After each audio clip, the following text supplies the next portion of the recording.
Menciptakan rasa aman untuk semua masyarakat kabupaten, tak terkecuali penghuni rutan kelas 2 Batu Raja, tim Sebimbing Sekundang Opsnal Polres Oku rutin melakukan patroli di malam hari.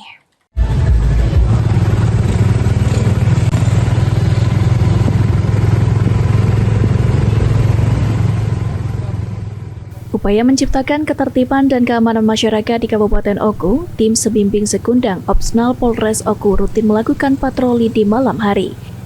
Tidak hanya patroli keliling kota Batu Raja, tim SSO juga melakukan patroli di rutan kelas 2 Batu Raja. Hal tersebut bertujuan untuk menciptakan rasa aman untuk semua masyarakat.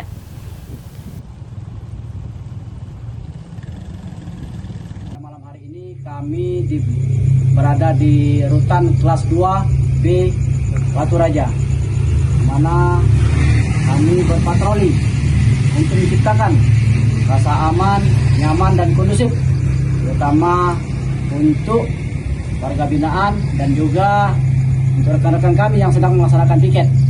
Kami menyampaikan untuk apabila ada hal-hal yang memerlukan kehadiran kami dari tim Sebimbing Sekundang Opsnal Polres Ogan Komering Ulu menyampaikan silakan hubungi kami, karena kami ada untuk masyarakat Kabupaten Ogan Komering Ulu.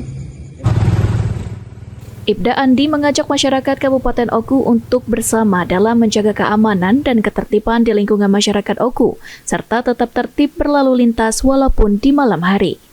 Dari Kabupaten Oku, Yunin Yuniki, PAL TV.